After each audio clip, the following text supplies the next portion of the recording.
All right. Happy Friday, everybody, and welcome to another future-focused weekly update where hopefully I'm doing my job of keeping you 10 steps ahead of what's happening at the intersection of business, technology, and the human experience, and just sharing context and things to consider as we wrestle through some of this crazy, chaotic stuff. Each week I wonder, is there going to be stuff to talk about next week? And each week, I am never disappointed by what pops up. And and if you've listened to a previous conversation of mine and you go, well, this is what Christopher thinks. Well, be careful, because each week I get to the end of the next week and go, you know what? I would probably revise or edit some of the things that I think or how I look at these things. So anyway, all that said, hopefully you find it helpful. Thanks to those of you who engage and send me notes and share things along the way, and even some of the constructive feedback. I'll just continue trying to make this better for all of you. And if you would do all the social things, like, share, subscribe, whatever it is, tell a friend, leave a review, that good stuff. I always appreciate it. And I do read and see all the stuff that comes through. So thank you for that. I've got my usual 4 for this week. I've got several big technology developments, 2 technology developments, one related to leadership and one related to the apocalypse. So there's your teaser. There's your teaser for what we're going to talk about. And this week, I'm not going to tell you what order they're coming in, although the show notes do that for me.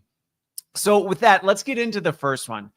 If you have not heard of Manus AI, AI agents got a lot of attention this past week. And I mean, people have been saying all year that 2025 was going to be the year of AI agents. And we're already seeing massive advancement in this. And Manus AI, it's a Chinese company, kind of, I don't know, lit the internet on fire with their multimodal AI agent that the demo, I've seen the demo video. I mean, it's pretty impressive with what it can do. It was able to do a lot of different tasks, which when I say multimodal, I mean, it's able to perform lots of different tasks all autonomously.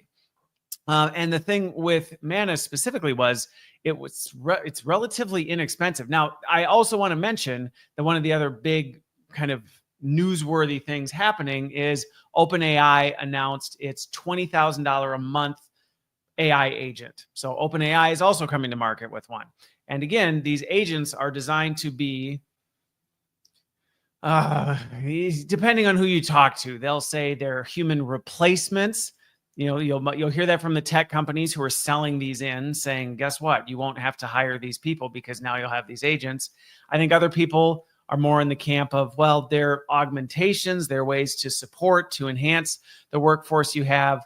But thinking about OpenAI, I mean, if you're paying $20,000 a month, you're probably not tacking that on to one of your senior professionals and saying, hey, we hired you a $20,000 a month AI assistant to do your work.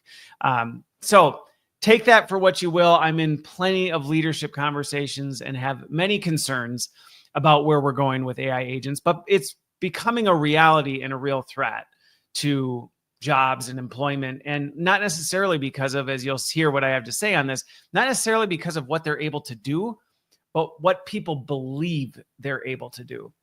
So all that said, Manus AI really took the storm because if you can go to YouTube, you can look it up. Look up Manus AI demo and you'll see it. And they have it doing a couple of different activities. Like they ask it to help it plan a trip for somewhere. And it's a combination of deep research and not deep research, but that kind of thinking, like deep research and analytical activity. You can ask it to then generate, you can tell it you want to do a report and it'll generate all the reports and create all the stuff. You can even have it set up a website and put all this up, again, all on its own without any direction. Now, if you're listening to that going, that's amazing, this is the best thing ever, we'll talk about that. But at the same time, if you're hearing that and going, oh my gosh, this is the end of employment as we know it, which ironically, I was sitting with my kids last night and we happened to come across a YouTube video that was talking about, the inevitable World War III that's coming and the end of unemployment or the end of employment. And I love going through that stuff with them because we just talk about it. We talk about what's real, what's not, how to think about this and how to process this. But Manus's agent is certainly powerful. Overall, I've looked at some other reviews of other folks that have used it. So just so you know, it's not something you can run out and sign up for. It has gotten so popular that it's invite only, and invitation keys are being sold for thousands and thousands of dollars. So if you want to play with it, you can either go spend thousands of bucks, or you can wait a few months, because what is groundbreaking this week isn't going to be groundbreaking in probably by the time I record next week's episode, and there will be 10 other competitors doing the same thing. So I would just say, first of all, if you're getting too excited about it or you want to run and test it out, maybe just wait a little bit, because it does have some issues. I've looked at a number of different reviews and people who have actually experimented with it. It's not everything it claims to be, but it's further evidence between this and OpenAI's $20,000 a month agent that there's going to be a lot of companies evaluating and having to make decisions about, do we hire a person or do we implement an agent? Because again, $20,000 a month, I know there's plenty of people who would go, good grief, like that's way more than a person. And that is expensive. Manus isn't anywhere near that expensive. But either way, it's not free. Okay, so these agents aren't free, but the cost of them is going to continue to come down significantly. And as it does, more companies are going to be challenged with wrestling through, do we hire a person or do we choose an agent? Now, my issue with that line of thinking is, I don't think it's the right kind of thinking. It's not a zero-sum game of, do we do it or do we not? Now, in terms of Manus, one of the most thoughtful reviews of it was done by MIT. They did a technology review, and they actually put it through the ringer on 3 different scenarios that were pretty robust. So the first one was let's see, what did they do? I'm trying to remember exactly what they were, but you can look this up. You can go to technologyreview.com, look up Manus review, and you'll see they ran it through the ringer. And their conclusion at the end was actually about what I expected it would be. If you have no programming background, if you're not a deep research analyst, if you're not somebody who's familiar with how to do data analysis and do extensive research, it's really helpful. It's going to do a heck of a lot better of a job than you would being inexperienced and going out and trying to wing it. Okay. They compared it to a really skilled human intern, which I would agree. That's about what I would expect with it. But even they acknowledged it was not smooth sailing. I mean, it took longer than you would think. People talk like, oh, this is great. It's going to do the work of millions of people in seconds. And granted, it does a lot of work in a short amount of time, which I think is going to be risky because it's going to feed this whole instant gratification of like, why did it take you 5 minutes to research this topic? Well, good grief. Because we had to think through even what AI came up with and validate, was it accurate and all this. But it also had a pretty high failure rate. Either it just straight up crashed or what it came back with wasn't accurate. Manus does have a more accurate response in its research, or it's more accurate than OpenAI's deep research, but it's not perfect. And so it still has to be checked and validated. And, so it's not perfect, I guess I would say. Now, what's so appealing about Manus is it's extremely inexpensive by comparison. It's like a tenth of what OpenAI is. So you're thinking $20,000 a month versus $2,000 a month. Now, if you think about that, spending $2,000 a month for this kind of access, you can see where a lot of companies would go, hey, we usually pay, I don't know how many interns to do this kind of work. Why don't we just get a bunch of licenses to something like Manus? And that's today, it's 2,000 or 20,000. I'm telling you, you give this a few months and it's going to come free with every AI package you have. Just like deep research, you had to get this, and now it's just included in everything. Everything that you're seeing is very quickly just going to become what's expected from everyone. But to those of you who are getting super excited about it, here's what I will tell you is that I watched these demos over and over and, watched as people said, oh, see, it can just do what humans do with no input. And I went, that is not an accurate assessment of what it's doing. Yes, it does a lot of things autonomously. And that's a good and a bad thing, because even some of these demos, and I watched some where they went sideways, it was like it was moving so fast, you didn't even have time to catch what mistakes it was making until it was already done. And if you think about some of the high risk things you might want a research analyst working on, you kind of don't want to go in front of like your shareholders before a board meeting, having just gotten something hot off the presses with no validation, and go, speak confidently about how it is, only to find out that like, oops, turns out we had a bunch of hallucinations in there that, yeah, I know we went public with this, but that wasn't accurate. So you still need people involved, and looking at how it was done. Yes, it lowers the bar for experience, but I was engaging with somebody on Substack the other day, and we were talking about the fact that it's funny how if you're a subject matter expert on something and AI does something, you notice that it's like half right.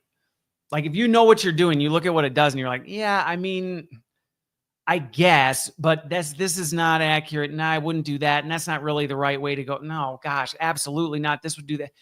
And I think about it as like book smarts versus street smarts. It'll give you all the technically correct information with a bunch of failure rates in it, but it doesn't really have the like practical contextual experience that people do. Now you might say, well, an intern doesn't have that either.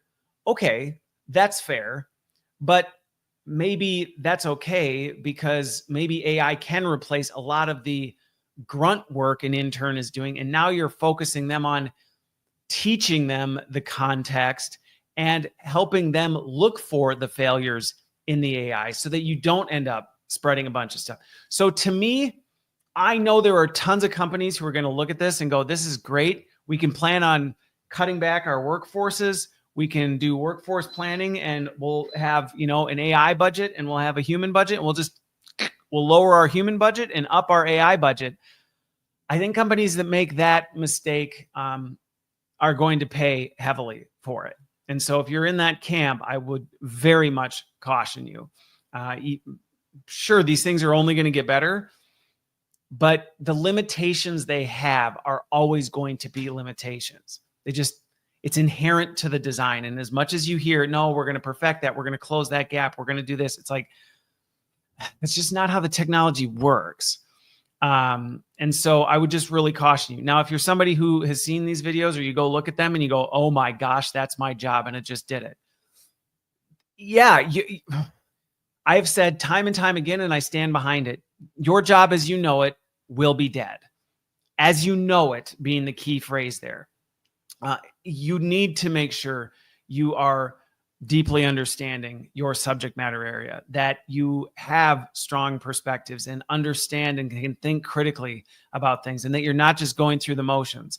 Because if your job is just to go to websites, compile the websites, dump it into PowerPoint, create a website based on the PowerPoint that you created and push it out and send a marketing brief, I mean, yeah, Manus can do your job probably vastly better and faster than you. And that's just the reality of it. So should you have reason for concern? Yes, you should. And you need to keep your skills sharp, and you need to really understand what it is and be growing and developing, or you are going to be in big trouble, because this is just going to expand these capabilities. And I didn't include it this week, but the humanoid robotics capabilities are just continuing to expand.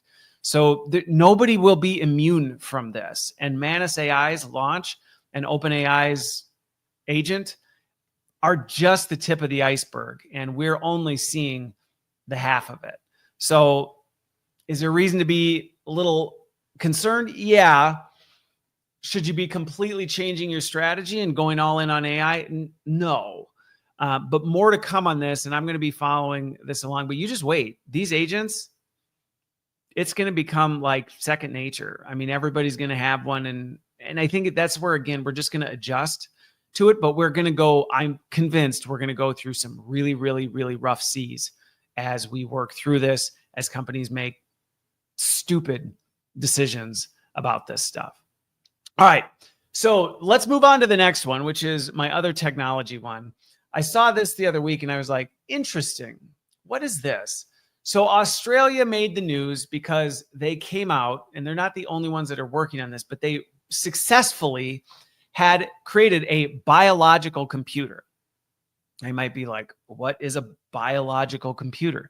Well, it's a machine that actually has living brain cells combined with technology, combined with electronics. There's like 800,000 neurons, like live brain cells that are grown in a dish and actually hooked up to a computer chip. And it works. That's the crazy part. They actually taught this biological computer using human neurons, or using, I think it was a combination of humans and mice brain cells. But either way, the point is real brain cells combined with a computer, and they taught it to play Pong. Now you might go, 1960 called, like it wants its technology back. Yeah, at this stage, it's not like, whoa, like don't think your laptop's going to have a bioprocessor in it in 2028. That's not what's going to happen. That's not the point. But the fact of the matter is they literally grew human brain cells, connected it with this, and actually have a biological machine running. And what's really interesting is, so they send these electric signals to the neurons, tell them what's happening. And just like in a human, it learns and sends signals back. And it tries to accomplish to win, and it doesn't like to lose, and it adapts. And it got better over time at playing this game. So it actually they actually were able to create a biological machine that adapted and learned without any coding, just simply like you would program a human. Now, it is different than a computer. Okay. So, like I said, it's using real brain cells versus like a silicon chip and all that. You're not programming it.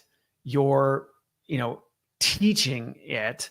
Hang on one second. I'm going to pause this and I'll be right. All right. And we're back. So it's actually, you're not programming anything. You're, in a sense you are, but it's different. You're not typing code in and then executing it. It's actually learning through experience. So yes, you're sending electronic circuits or, signals through the brain cells, and then they're, reacting to it and it's learning. But it's different fundamentally than how an electronic computer would work. It's not nearly as fast. It's not nearly as structured and rigid. So it's far less predictable, just like people, but it's extremely flexible and it adapts and learns. It is ridiculously energy efficient, and digging into how they actually have to keep the cells alive and the biologics they had to do and build around this thing to keep this set of neurons alive. Like, you don't plug it into a wall, because think about your body. You're not plugged into anything. We eat, we breathe, we do this stuff, and we run. And it actually works that way, which is just absolutely fascinating. But and it's highly, highly efficient, which is a major problem with traditional computing, in that traditional computers require a ton of power. It's a major problem with all these AIs. We're just sucking the energy out of the earth to try and keep them running. And this did not. Unlike a computer where what you're getting, though, it's unpredictable. So, it really truly is a fascinating breakthrough. And I was digging into it myself going, this is kind of nuts. Like, this is crazy. But like I said, you're not going to be buying the MacBook Mini Bio in 2026 or 2020. It's not, it wouldn't even make sense to do it that way. If you really think about it, like, who really wants to go to your computer and it's like raising your child? You're like, that's not what I wanted you to do. No, come on. And then over time, over 20 years, it finally can, do something. You know what I mean? It's not that. And it's very basic now, but the fact they successfully did it, like everything else, once you cross that line, then all of a sudden it just takes off and we start seeing things. And so the goal is to move people to these hybrid computers, because again, if you think about some of the issues we run into with AI and processors and computing, they can't think and adapt and learn like people do. So could this be an innovation breakthrough that helps us cross that boundary? My take on it is probably not the way, some of the researchers think. And I know I could probably, get into some heated arguments with people about that. But my personal take, and anybody who knows me knows my world, my personal take is we're not just biological material reacting to electronic stimuli and then, changing our neural pathways based on that. I think there's a lot more going on there. I don't think we're going to see that happening in a biological computer. Now, will it work radically different? Yeah. Will it fill in some of the gaps in a way that a traditional computer can't? Yeah, I firmly think so. But it's not quite going to get there. But there are people who are now concerned, like, oh my gosh, we're using human brain cells. Is this thing going to become conscious? Which to me, then I just end up going like, well, what even, how are you defining consciousness? And a lot of times that's met with like, well, it's circular reasoning. Well, you're conscious because you're conscious. Okay. So it's going to open a bit of a door now that we're here, because now people are already going, well, hang on, we're dealing with live biological material that is responding and reacting, and it is responsive and in some ways alive. So we need to have rules around this. We need to have regulations around it. How could this be misused now that it's thinking more like a person? Could it be used to do things like better surveillance or hacking, or could it be weaponized? Which, of course, could things get out of hand with ethics? Of course, all these things are things that are now going to have to be examined and explored, because we have successfully created a biological computer, and there's lots of players now who have already been, but will just now continue to learn from this development and want to get into the space. So it's going to be really, really interesting to see where it goes and how. But that's an interesting development when it comes to this. In terms of some of the things we might be able to see out of this, I think this could open up a lot of doors for cognitive research and understanding the human brain, some of the cognitive disorders that we often don't know a lot about or know how to cure could lead to some real development in things like that, ways to potentially regrow brain cells or, reverse cognitive disorders or cognitive damage, things like that. It could be used to help enhance AI. I think the implications on efficiency are huge. Now, granted, okay, but we got to be careful with this stuff. I mean, there's some real risks associated with it. We can't just ignore, and we can't just go, sweet, biological computers. Let's just go for it and see what happens. And I'm sure it'll be fine. But it was a very exciting and fascinating breakthrough in terms of how they actually grew these brain cells, how they connected them up, and how they actually are teaching these first of all, just keeping them alive to me was like, this is so crazy that they're figuring out how to do all this. So it's an interesting step and leap forward in advancement, even though the advancement has led us to play, 1960s video games. But hey, it's fine. We all started somewhere, and that wasn't really that long ago in the larger landscape of time. Okay, let's jump to number 3. One of my favorite CEOs, the CEO of Starbucks, made the news for coming out with a very bold email to his leaders, because they just went through a massive layoff. They got rid of, I think, let me look at my notes. It's like 1,100 people or something. It's like one of the biggest layoffs in their history, something like that. So Brian Niccol is their new leader. And so they went through these big layoffs, and then he came out and he had this bold statement for all the people who were left. And his statement was built around 3 key points: work harder, take ownership, and get back in the office. So in some ways, I feel like he's saying a lot, and he's also saying nothing in this. And,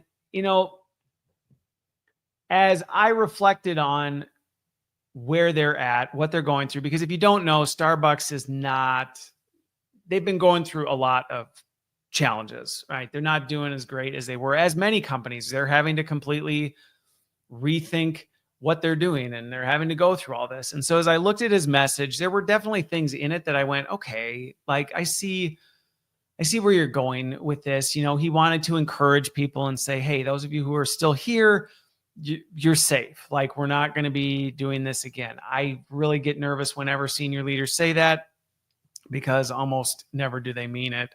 It's usually just platitudes, and they end up putting themselves in a dangerous position when you say you're safe. If you're still here, you're safe, because really there's a subtext underneath that, which is you're safe until we decide that you're not safe again.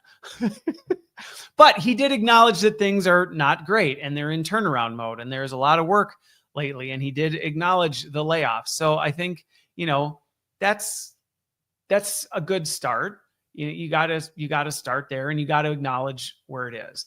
And his whole focus on the rule of threes, there's a lot of research behind threes and why it's important and all these other things. But I want to break down each one of the three, because if you're a leader, you might look at this, and he's a very polarizing person, especially with what he's done at Starbucks. And so you're going to have people who think he's the worst CEO on the planet, and I'll get messages from those people. And then you're going to have people who think he's the greatest CEO on the planet, and we just need more of that. We just need more of him, to fix all these lazy people in companies, and it'll fix our economy. And I'm going to get messages from those people because they come from both sides. But breaking down his point of work harder and take ownership. I struggle with this, and I'm not an employee there, but I know some folks who are part of corporate and some who are at very senior levels. And I'm like, I don't know that work harder is necessarily the right message for people, especially because when I talk to people right now, people are exhausted. They're burned out. They feel like they're working like nobody. I don't know very many people who are like, yeah, I don't really do anything. I just kind of sit around. I have nothing to do. So telling people just work harder is layering a burden on them that doesn't really acknowledge, like, well, but we are working hard. So your solution is just do more.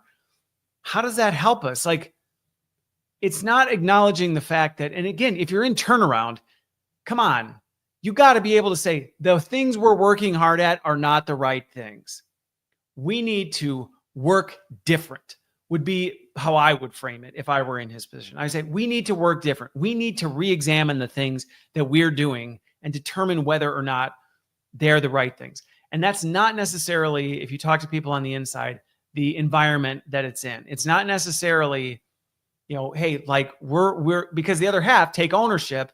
That's another part that just talking to some insiders, it's a platitude, but it's not necessarily being met with, okay, you know what?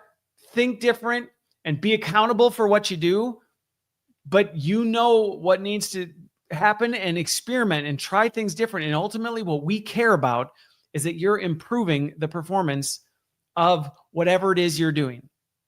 And we're going to give you the autonomy. And that's where I actually think his first point and his third point are in contradiction with each other, because it's like, take ownership so long as you own it exactly the way I tell you to do. And I have been with so many companies that this is very much the message that comes from senior leaders. We want you to work harder and be autonomous and do what needs to be done to get the job done. And here's the list of all those things that we expect you to do. And don't you dare deviate from any of these. And you also can't stop doing any of the things that you were already doing. And that to me was probably the biggest point of feedback or frustration with this bold leadership message from the top, inspiring the troops and making everybody go, be thankful you're still here. Now get out there and do everything you were doing before, and then do more of the stuff that we're going to tell you to do, and make sure you do it how I tell you to do it. And then also be accountable for it. And it's like, what could you say more double talk in a single phrase? You literally are contradicting yourself with your messages. And that to me is probably my biggest frustration in the whole thing, is that it's like, this is not how you do it. So that's my challenge with this, is when I hear get back in the office, but also work harder and take ownership. It's like you contradicted yourself right there.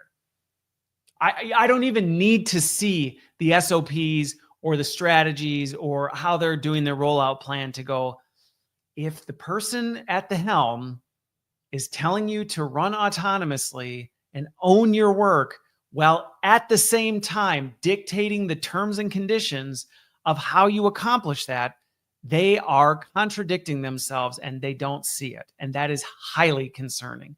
It is also concerning because he's completely being a hypocrite on the matter, because part of his very public deal and taking the job with Starbucks was he negotiated a work from home clause in his thing where he gets access to the private jet. He gets to work remotely from his California location while Seattle is the headquarters for Starbucks. So to me, that was another one of the just really big offensive things. It's like one of your 3 points is get in the office and the whole company knows you're jet setting back and forth on the company's private jet while you work from home most of the time. That kind of stuff doesn't inspire people. It doesn't motivate people. So not only are you now contradicting yourself because you're saying, own what you do, just make sure you do it how I'm comfortable with and how I want to see it. But now you're also doing it with how I say you should do it, but I actually am not going to do it because for me, you guys, you all need to be in the office. Me, see, it's different because I'm not you. And for me, it's better if I do it this way. And the company needs to make extra money because that jet back and forth and my $113 million compensation, that's very expensive. So if you all could work harder and do more, but make sure you do it in a way that I'm comfortable with and I like, I would really appreciate that, because that is the secret to our company's success. Okay. So already I've got major issues, and this isn't just well, Christopher, you're just an advocate for remote working. No, actually, I'm not as much of an advocate for remote working as people think. I'm more of a, let's determine what needs to get done and then actually hire people who are capable of figuring out the best way to accomplish that, empower, encourage, and trust them to do it, and then get out of their way. I've had plenty of people in my teams where I've been remote and I've had people say, I really need to have my team here, and here's why, Christopher. And I go, it's your team. If that's what you feel needs to get done and you can articulate that and you're not destroying the team culture doing it, I'm not going to say, I don't think you do, and let's argue about that. I'm going to say, you're accountable for it. And if it doesn't work, I'm going to see your engagement scores. And if you're not getting better outcomes for dragging people in and I'm approving more expenses for flying your people into a location, I'm going to have a conversation with you about how effective your strategy is, but you're accountable for it. So if that's what you think needs to get done, then go do it.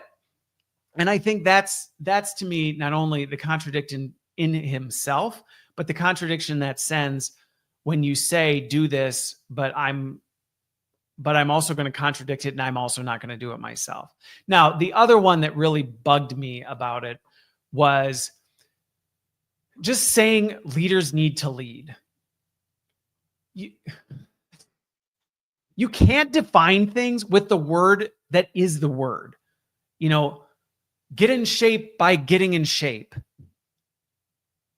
Okay, like what does that mean? I don't know. That doesn't give me anything tangible to, and because the rest of his message was so contradictory, he's not even modeling it well. So he says, lead, we need you to lead, leaders. So leadership. Okay. And it's like lead leadership. How? Like by saying something and doing the opposite, by not being clear? Am I supposed to give really clear terms and dictate things to people? Or am I supposed to empower that? I don't understand what you're asking me to do. And it's very confusing. And honestly, well, what he said, leaders need to lead, would probably preach well from a stage and people would clap and go, yeah, good job. That's right. Leaders do need to lead. Yeah, duh. Of course they do. Of course. Eat healthy if you want to be healthy. Yeah, that's right. I still have no idea what to do with that. I don't know what that means because I'm watching you eat Doritos and pizza and also drinking sparkling spring water and getting a, I don't know, you're drinking a wheatgrass shot with it. Like, what do you mean eat healthy to get healthy? I'm not sure what kind of message you're sending. And I think that's where if I was at Starbucks, I would be left more confused and frustrated by this message. So I actually thought it was really interesting. And granted, the article where I first read about it was with Inc. They pointed out a lot of this stuff, but it was just interesting that they even framed the article as these are key leadership lessons. I'm like, key leadership lessons? To me, this thing is a masterclass on confusing the snot out of your employees on what it means to lead. Work hard, take ownership, go into the office. Those are leadership lessons? I mean, the greatest leaders I know go, I don't want you working hard. I want you working really smart. I mean, work smarter, not harder. Isn't that also like a leadership platitude that we throw around? So, we just chopped off half of it. We don't need you to work smart. We have AI now. Just work harder. What is that? I mean, is that what you mean? Take ownership, just not your own way. Take ownership our way. Own what we want you to own. Like that's a leadership lesson. Like that's a key leadership lesson. That's not a key leadership lesson. That's a lesson in hypocrisy. Get back in the office like I don't. Oh, okay. I read it and I was like, this is key leadership lessons? This is not key leadership lessons. This is not how you lead a company. This is a lesson in what not to do. But I wanted to add this week to call attention to it because I know I'm going to get people who light me up for this. And they're going to say all the things, well, Christopher, you just don't agree with his leadership style. I don't agree with what he's doing as a leader because it's not how you lead. That's why. It has nothing to do with his leadership style. There are certain people who firmly believe you need to be in the office. And they live and breathe it. And they are in the office and they are engaged with their teams and they have built a culture around it. I may not agree with it, but I go, there's someone who firmly believes it and they don't deviate from it and they hold firm to it. I think it's limiting them, but they are leading it. Saying get in the office while taking your private jet and working from home most of the week. Yeah, that's not a good leadership lesson. Telling people to just work harder? No, at a time when you're in turnaround mode and what you're doing is failing miserably. Doing more of that. What is that term for when you do the same thing more and expect a different result? Can't remember the word for that. It'll come back to me though. It'll come back, I'm pretty sure. Do you see what I'm saying? Like, we just got to be so careful with this because I see this kind of pump and dump stuff that it trends all over the internet. It's, yada, yada. And it's just like, oh my gosh, this is nothing. This is absolute nothingness. Okay, I'm going to stop because I'm all amped up about it. But if you follow the CEO of Starbucks, I'm not telling you you've got to never be in an office. I'm not telling you that encouraging people to take ownership and responsibility for their work. That is a great leadership principle. Make sure you're creating an environment where they actually can do it. And don't say it if you don't mean it. Don't say take ownership if you actually want them to do exactly what you want them to do. If that's all you want to do, then say that. Say, I don't want you to take ownership. I don't want you thinking critically. I want you doing what I want you doing. Okay, so do it. And if you deviate, we're going to have issues. And guess what? There are times when that is what you have to do as a leader. Seasons. It's not a great leadership strategy long-term, but there might be a season you need to do that. But then do that. If truly work harder is what you need, goes back to that. Hey, we do not have room right now to be experimenting. The plane is falling apart right now. We got to get the doors and the wings and the engines back on. That's what needs to happen right now. And we just need to be pushing relentlessly at that. And I know there's a lot of good ideas that are going to come up. We got to say no to those right now. Okay. All right. We need to work hard on these key things and we need to go for it. And that's it. Okay. And that's going to require us to be in the office because, and I'm going to be right there alongside you because that's how serious this is. If that's what he was doing, as much as I might disagree with him, I would go, that is a leadership lesson. This is not a leadership lesson. This is a message from a coward who just is wanting people to do everything, and he's going to not get any results from it. But whatever, you can hold me accountable if I'm wrong, but I've seen this too many times. All right. So the last one isn't actually necessarily brand new, because Stephen Hawking isn't, I don't think he's alive either. I'm pretty sure he passed. But anyway, Stephen Hawking, brilliant physicist. Lots of things that I would not agree with him on, but he would be somebody I have a ton of respect for. Very intelligent person, thought deeply about a lot of things. And anyway, I came across this article that happened to be talking about the predictions for the end of the world and what Stephen Hawking's predictions were. And I was like, is this a new thing? Because he's not still making predictions. But I dug into it, and it caught my attention because it was blowing up. And I had a bunch of people share it with me and some other things. And anyway, so I was like, so what exactly was his prediction for how the world would end? And how did he think all this was going to come, to conclude? And really what it was that, by 2600, the earth was going to become so uninhabitable. It was just going to completely either be obliterated by asteroid strikes or be completely ablaze, burned up. We would not be able to survive with where the planet was headed. So he had a lot of thoughts on, the doomsday predictions of how things were going to end. And so as I was reading it, of course, a lot of the articles related to this are talking about how the earth is heating up and how we're not taking care of things. And, we have all these forest fires, and it's only a matter of time before humanity and society as we know it on earth is gone. And I thought about it, and I went, okay, even as I read through some of his predictions and the details of it, I went,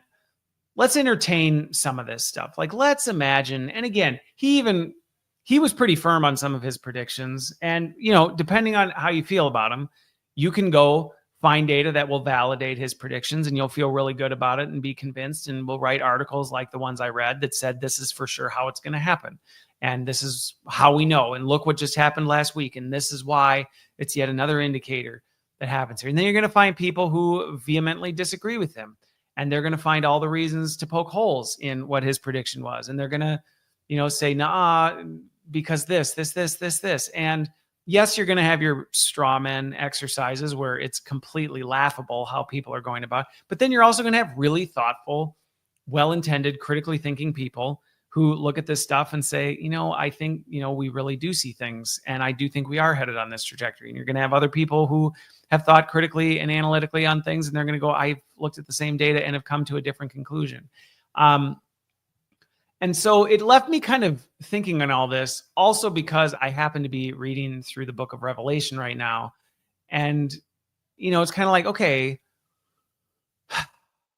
I don't know that I've ever encountered anybody who says the world is not going to come to an end, at some point, right? We'll argue about the dates. We'll argue about the how. We'll argue about who's responsible and what things we should do to prolong or, mitigate it. But it seems to be a pretty common thing, which then left me sitting there going, why do we spend so much time thinking about this, and arguing about it? And I mean, I engaged and talked with some people who just tearing each other apart over the details of this. And I went, why are we so upset and angry with each other about these? And to be fair, okay, because I know there's some of you who might still be tuned in with me and listening to this going, how dare you, Christopher? Don't you know that this is what we're doing and why we have to take it? And I'm not saying, hey, don't have convictions. I'm not saying, it's just going to do what it does, so who cares? No, there's a reason I'm so passionate about making sure we don't let AI annihilate humanity, that we don't end up destroying ourselves with it, because I believe there's steps we can take to move things in a positive direction. What I don't understand is when we hold to it so tightly, we end up living miserable, angry lives on things that are completely outside of our control, and losing sleep and stressing and destroying relationships. And I just don't understand it. And I don't understand it really. In one of the ways is because growing up in a funeral home, I can tell you right now, no matter who you talk to, very few people, I mean, there's some, but very few people think any of these like doomsday predictions are going to happen in their lifetime. And what I can say is we're all going to die. You can believe some of the claims that, no, we're not. The AI is going to fix the mortality clause, and we're going to like. You're not. You're not. Even if there's a way to supposedly download your consciousness and put you in a computer, the you that you are would be dead, and there would be something else in that. So you're going to die. You're going to die. And you're going to die before anything that Stephen Hawking's or any of these doomsday predictions have to say on the matter. And people don't take that seriously. And that's the part that's very confusing to me, is we will wage war over an apocalypse that might happen in hundreds of years that we really can't even predict or say with 100% certainty this is what it will be and how. And yet we will destroy ourselves and everyone around us over something that absolutely will happen. Like, you are going to be dead in less, I don't even know how old you are, but in less than 80 years. Let's just say that. I don't think I have anybody under the demographic of 20. So the probability you're going to even be around in 80 years, many of you much less than that. I hold loosely to this stuff. I mean, it's fine. I regularly talk with people about, I get asked all the time, do you think we'll end up destroying humanity with AI? Well, here's my opinion on it this week. These are some of the things I'm thinking about next week. These are some of the risks I think we've got to mitigate. Sure. I enjoy engaging in that. I enjoy engaging in the thought experiments. I posted about it today and wrote about it the other day. I thoroughly enjoy experimenting and discussing these things, even with people who don't agree with me, but I don't want to choke them. I don't want to go after them and, terminate them because they won't agree with me. I just go, interesting. Interesting. That's your take on it. Interesting. That's how you've interpreted or where your head's at or how that's affecting the things you care about and what you're doing with things. Okay. And I hold loosely to it. I mean, because like I said at the beginning of this thing, every week I record this. And if I were to go back and listen to the previous weeks, I'd go, yeah, I mean, I know more now that makes me think slightly differently on what I really was quite convinced of last week. And we keep seeing that with everything as we look around. So I don't understand why. And I think that would be my encouragement to any of you is be careful with some of this stuff. Be careful how stressed out you're getting about things that are completely outside your control. Be careful that you're not destroying the relationships you have with people around you because they don't quite agree with you on your interpretation of how things are going to work out. It's not worth it. And you're missing out on so much of what life has to offer. And so is Stephen Hawking's correct? Will the world burn up? Do we have to explore and move to another planet in the next 500 years or all be destroyed? I don't know. I don't know. It's an interesting thought experiment. It's interesting to wonder how it might play out as I read Revelation and see how the Bible describes the apocalypse. You're like, okay, I mean, I don't know what that means. I don't know exactly what that looks like. But I see people trying to go, well, this character's that, and this means this, and this is going to happen in this year. And I go, we've been saying that for how long? And how many times has somebody said something that's been wrong? And then it's like, oh God, I can't admit I was wrong. Maybe. And instead of going, maybe that was a foolish exercise to get so confident about. We're like, nah, I just got it wrong. I bet on the wrong horse. So I'm going to find another horse instead of going, why are we at the horse races? Or we're at the horse races, but like, how about we just enjoy the people we're sitting in our box with? Like, I don't know. That's where I'm at when I saw this, because I just saw so much intensity and I watch people just shred each other over these kinds of things. And I don't understand I understand why, and I also don't. And I would, I guess, conclude by encouraging you to not be afraid to lean into and think about these things, but to do so carefully and hold on to it loosely. Because chances of you actually experiencing the apocalypse, I'm thinking of like the MasterCard, commercials, like chances of you experiencing and living through the apocalypse, 0.000000001%. Chances you will be dead in the next 80 years, 99.9999999%. Chances your life will be exponentially more miserable if you sit and fight and tear people apart over things that you actually don't know and can't control. 100%. So come on, let's just think differently about it. And I don't know. You feel free to share your thoughts. You do whether I tell you to or not. But that's where I was in a reflective spot as I was reading about what I think is the late Stephen Hawking's and his reflections on this. So with that, I will hope you have a great rest of your week, great weekend. Whenever you listen to this, I hope you have a great week, and we will see you on the other side.